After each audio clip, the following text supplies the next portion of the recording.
I'm Marianne Ryan, and I am Mukta Chauhan. And we're both physical therapists, and we specialize in Pelvic health. So today we're going to talk about bathroom habits. So a lot of people think, especially women after they've had babies, that it's kind of normal to leak a little pee. Well, it might be common to leak a little pee after you have childbirth, but it's not normal to live with it, right? Yeah, it's not normal. And I can give you examples of just myself because I didn't realize that for many, many years. And I actually was incontinent, where I had some pee that I would leak when I would sneeze, cough, and jumping, or when I started running. And I learned that my behavior was preventing me from not peeing. And if you do leak a little pee, it's important to realize that there's a fault in the system that supports your bladder, and you need to do something to fix it. And that's where Mukta and I come in, where we can help you. By the way, I did do a TEDx talk where I do talk about the problems that women have after childbirth, and it's called What Your Mama Never Told You About Childbirth. You can look it up, it's on our channel. And I do emphasize that it's not normal to pee or leak pee. It might be common, but it's not normal to live with it. Yeah, 100%. So let's talk about what is normal peeing.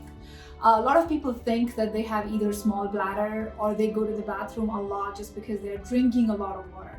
But bladder doesn't work like that. Bladder is an accommodating organ. You know, it's gonna function the way you train it. Normal is if you go to the bathroom every 3 to 4 hours on average, which makes it 6 to 8 times a day.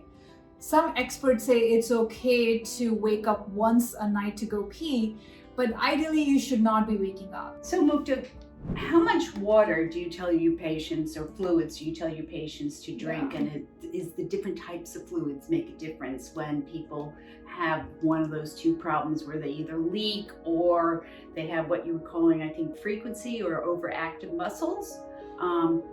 What do you suggest to patients? Yeah, that's a very good question. A lot of people, it's very confusing because people either limit their water intake or they just keep on chugging water. So either is going to be an issue if you have that overactivity in your bladder, if you just go to the bathroom a lot. If you don't drink enough water, it's going to concentrate your urine that can, irritate the bladder and make you pee again. If you drink too much water and gulp it down, then it can also be there's just too much water in the system that your kidney needs to kind of filter out. So you're gonna have to go to the bathroom either way. So the best advice is don't be thirsty, just quench your thirst. And what do you think, what do you suggest to your patients? Yeah, I've been, a lot of people have told me that they've been told to drink half or 1 ounce per half their body weight. And I've been advised to tell people just drink until you quench your thirst, because there is a problem with too much drinking. It can affect your kidneys. Yeah. So not just leaking, but so drink to quench your thirst. Don't go crazy with it. And that's my advice too. Yeah, that's great. And actually, a lot of people who we were talking about waking up at night, if you have that difficulty, like you are waking up too many times a night, and I had a patient like that who was just, waking up 3 to 4 times a night, and it was affecting her sleep. She would be very tired in the morning. So 2 things for that. One, for those people, we do advise that they limit their fluid intake past 9 or closer to the bedtime, so it just doesn't, affect their bladder or make it work more during nighttime. So you drink earlier in the day. So yeah, it's not like limiting the total water intake, we're just limiting it towards the bedtime. Or you can, if you're getting that urgency, you go to the bathroom and you just trickle, that just shows that your bladder really didn't have much to go. So for those cases, you can try to distract yourself, try to go back to sleep. Or sometimes this really useful thing, a myofascial pull you can do around the bladder area. that can actually help desensitize the bladder. So yeah. Do you want to show that? Yeah, because what I say to patients is just lie there and see if you can just fall back to sleep without going to the bathroom. And sometimes if you do that 2 or 3 nights in a row, that's all it might take, you won't be getting up to go pee at night. Yeah, we just have to train the bladder. Yep. And do you want to show me that pole Sure. that you're talking about? Do you want to stand up? Let's do that. So basically you're, of course, like it's not done in standing because you want your abdominal muscles to be relaxed. But if you're lying down, you put your hands around, under your, over your belly, kind of go closer to your bladder. Like under your belly button. Under your belly button. And you're just kind of pulling, giving yourself a nice stretch there. Hold it for a few seconds and then release. Mm-hmm. Sometimes I have people hold it for like a full minute or two. Okay, yeah, okay. You can try that as well. So while she's holding that, what I want to show you is what we mean by a skin pull. So this is the normal movement of skin. It goes up and down, it can go left and right, it can even move in circles. What you're going to do is pull up until you feel a tautness, and you're going to hold that. I have my patients hold it for a good minute or two. You can also do what Mukta was saying, is you hold it for a few seconds, say like 5 seconds, release it, hold it again. But I find that long sustained hold helps to kind of calm down the nervous system and may help you lose that urge to urinate. That's very helpful. So we're going to talk about 2 things that can go wrong or can cause dysfunctions that you could be leaking pee from or feeling like you have to pee too much. One is weak pelvic floor muscles, which are the muscles that are on the bottom of your pelvis. This is the pelvis, and right here are all the muscles. There's a lot of muscles here. That's the anus and that's the vagina. Now those muscles, if they're weak, will kind of be a little droopy and not be able to support what's called the urethra, and that's where the pee comes out of. Also, people can have very tight muscles, and that can cause you to actually have leakage also. You would think if they're tight, they're not weak, but they actually test weak when they're too tight. So then we have people who have learned to pee too many times throughout the day, and we call that frequency. So we have weakness, we have tightness, and then the behavior of thinking that you have to pee many times a day. And that can even lead to urine leakage because of the mindset that you're not able to hold a certain amount of urine. So a lot of times my patients will come into me and it's like, why aren't you using biofeedback, which we used to in the old days. We used to use biofeedback on everybody to test out the strength, and then we'd have them use a computer program to learn how to strengthen their pelvic floor. But what we know now, where much more recent studies show that a lot of times women have to actually learn to elongate the muscles and relax them. So going and doing Kegels, which is supposed to be for strengthening, works against that. Yeah. And also, I don't use that many Kegels with my patients because it's almost a waste of time. Because if you have the right form with movement, meaning your alignment, breathing patterns, which we'll do and discuss with other videos in the future, you don't even need to do a Kegel to strengthen it. It'll just happen automatically because most of the muscle fibers down here should work automatically. Yeah. Okay. Great point. So some other times that you might have problems with urinating too much or leaking urine is when you're pregnant. All right, that's one of my first signs with both my kids was, oh my goodness, I'm urinating so much, and I found out, oh, I'm pregnant, yay! And that continues really heavily because of the hormones during the first trimester, and it seems to ease up a bit during the second. And then during the third trimester, not only do you have the hormones making you leak some pee, but you have the pressure of the growing uterus, of the baby pressing down on the bladder. So when you're pregnant, you might have some leakage. There are some exercises that we do as physical therapists to kind of, help women to stop while they're pregnant, or at least do preparatory exercises for both labor and childbirth, but also to teach them things to do as soon as they give birth to help reorganize those pelvic floor muscles so they work more efficiently. Also, women who are in menopause, there's a hormonal influence that can weaken the pelvic floor there too. Then right after childbirth, during early postpartum, a lot of times women tell me, oh, I go to the bathroom and then I stand up and I feel like I have to pee again. What's that about? Well, right after childbirth, think of the uterus and the bladder almost as being floppy. It's not working at optimal functioning until like a good month or so, where things can tighten up again, where the uterus shrinks and all the organs kind of lie together in harmony. But that can continue for quite a while after childbirth, but it also, some people get that even before they even have kids. And what I tell them to do is really something very simple. We're gonna go over the best way to pee later, but what I have them do is I tell them just sit on the toilet, relax, let the pee come out, and then you stand up and then you kind of rock side to side and make some circles and then do some pelvic tilts back and forth. And then you sit down again and let the pee come out. Don't push it out, and that should help drainage. Totally. Yeah, pushing pee out is one of the things that people think is okay to do, but that if your muscles are already tight, you're gonna end up making them tighter. Mm-hmm. So definitely. Yep. Yeah, that's something I did during my pregnancies, is because I was so frustrated in the middle of the night, and then it was like a learned behavior that I just was pushing pee out because I just wanted to get it over with and go back to sleep.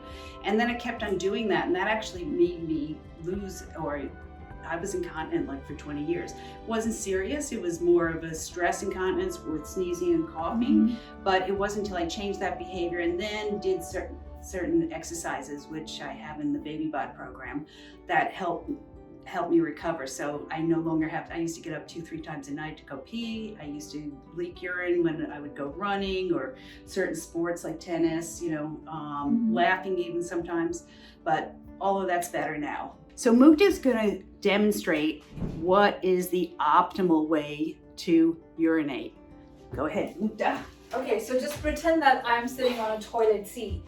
You wanna make sure that you're not tense up, your back is not tensing up. You wanna lean forward and even rest your hands on your knees. Tuck your tailbone under a little bit and just relax your pelvic floor. If you need to breathe a couple of times, do that as well.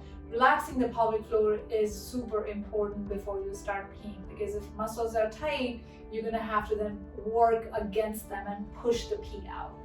So let's show you what you should not be doing. Okay, one is pushing your pee out. The other thing, especially if you have kids and you go into a public park and you don't want to sit on a toilet, ideally put some paper down if it's not that gross. Toilet seats are made of hard plastics, so they don't really hold bacteria, so that they're not as dirty as you think, but you can put some paper down and go ahead and sit and relax and go ahead and let the urine out. But there's times where you definitely have to hover, which we don't recommend because it tightens up the pelvic floor muscles. But if you do have to hover, what you can do is take your 2 hands, put the heel of your hands on your thighs, and take some of that weight of your upper body into your thighs as you hover. And that will prevent the pelvic floor muscles from becoming too tight. When you hover, it tightens up the muscles. So try not to hover. Okay, another trick to learning not to be incontinent, leaking pee, or having too many trips to the toilet is behavior modification. So a lot of times women will come into me saying, oh my goodness, when I have to pee, I just run. And when you do that, that actually tells your bladder to release the pee. So what we tell people to do is, okay, if you feel like you have to go to the bathroom and if you're afraid of leaking, take a little breath right into your lower tummy here and kind of relax it. And when you have to go to the toilet, walk slowly or at normal pace. If you go to run, you're gonna lose the pee. So as I was saying, that you should walk and not run to go pee, so that your brain doesn't tell your bladder, go ahead and pee, and let it go, because there's like a secret code that the brain has to the bladder. I'll give you an example. I had this one woman who actually gave birth 25 years earlier, and it was a traumatic birth. But since she gave birth to that child, she had severe incontinence, but it only happened in the morning. So she would be dry all night. And I was like, okay, so tell me what happens in the morning when you go pee. And she said, well, I get out of bed and I run to the bathroom and my pajamas, everything is just soaked with my whole bladder of urine. And I was like, oh, okay. You're not gonna believe what happened. I told her, do me a favor, take in a little bit of a breath into the pelvic floor, and I gave her a couple of breathing exercises. And I said, walk slowly. And you know what? After 25 years, and my one visit with her, she was totally cured. So amazing. That was amazing. She was actually shocked, so we've actually kept in touch, and she's doing great. Another thing that we can change our behavior around is just in case peeing. If we have a trip coming up, we're gonna be, in the train or taking a bus or going somewhere, we are always thinking about, let's just go and let me just empty my bladder before I, because we don't know when are we gonna find the next bathroom. But what ends up changing the behavior of the bladder, and bladder keeps thinking, okay, so any time is okay to go, even if you don't have urine. So we should not be doing that. Okay, so Mukta is going to talk about breathing and give you some tips on how to use breathing when you're urinating. So breathing exercises are wonderful for overactive pelvic floor. If you're having frequency, urgency, or just tightness right there, a lot of times when they're running to the bathroom, as Marianne talked about, they are mostly breathing through their chest. So just getting the air in the lower part of your belly can actually help relax your pelvic floor. So just to learn, the diaphragm sits right below the rib cage, and you can feel it by expanding your waist sideways and front and back. So putting your hand on the rib cage around your waist and feeling the air, doing that expansion is one way to learn breathing. Then another way, you can kind of like put your hands around your belly and just feel that just air kind of going into your belly. And as you do that, as the belly, blows out, you're gonna feel the pelvic floor relaxing as well.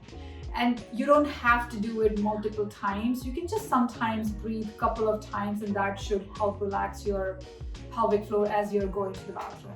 It's lower belly. It's almost like you're breathing into your pelvic floor. So pelvic floor is expanding. You can also think about your two sit bones kind of moving away from each other. That's a good way to visualize the expansion of the pelvic floor muscles. Or separation of the cheeks. Or the butt cheeks kind of going away from each other. So let's sum up what we call behavior modification, because we've been talking a lot.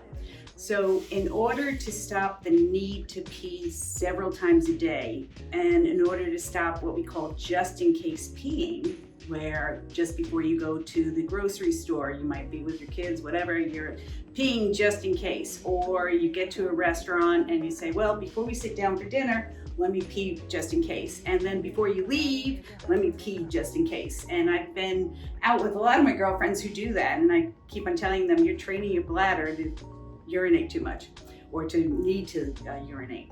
So one, if you have the need to do just in case, or to urinate a lot of different times throughout the day, what you can do is start delaying urination. So what you say to yourself, okay, I feel like I have to pee, and I'm gonna wait a minute or two before going to pee. And what you can do to distract yourself, or just, to stop the urge, is to try to breathe a little bit into your lower tummy. It's not up here, it's just down here, really gently. If you do it forcefully, that's actually gonna make you wanna pee more.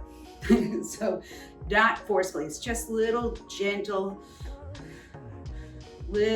breaths. So you pretend that you almost have like a pipe going from your throat down to your lower pelvic area down here below your belly button, and pretend that there's a balloon in here that's the size of maybe rolled up socks. And you're gonna breathe right into that balloon, and you're only going to breathe little tiny shallow breaths like this. And that'll help to start relax the muscles in here and kind of distract you from feeling like that you have to go right then. So once you can delay going to the toilet for a minute or two, then go. But what you do is don't rush. I mentioned that before. Walk, don't run. Once you get to the toilet, sit on it, relax, let the pee come out. If you feel like you still have urine when you stand up, you do your pelvic rocks, where you rock it side to side, front and back, and circles a few times. Sit down and see if the pee wants to come out. Don't force it. Once you learn to delay for a minute or two, then keep on delaying it more. And then start making a mental note of how many times you're peeing per day. Well, maybe you can cut it down a certain amount. And, you don't have to go just in case. You can kind of skip some of the bathroom trips. That'll teach your bladder to hold more urine and teach your brain not to give a signal that, oh my goodness, you have like a little bit of a thimble full of urine in there. You better get rid of it. Yeah. One more thing I would add here is some people just forget to use the bathroom as well. So just like too much water, too little water, too much peeing, not peeing at all, it's just the same thing. We don't want to tell the bladder, oh, it can just keep holding it, because in that case, a lot of times the pelvic floor muscles get tightened up, and then it can go into, again, that frequency kind of problem later on. So sometimes I just tell, some of my patients that, if you forget, if you're just like so engrossed in your work, maybe you want to put a reminder on your cell phone to go pee every 3 to 4 hours. Okay, so if you don't pee enough times, that can cause frequency? Holding urine can cause frequency. Oh, wow. Yeah. Who knew?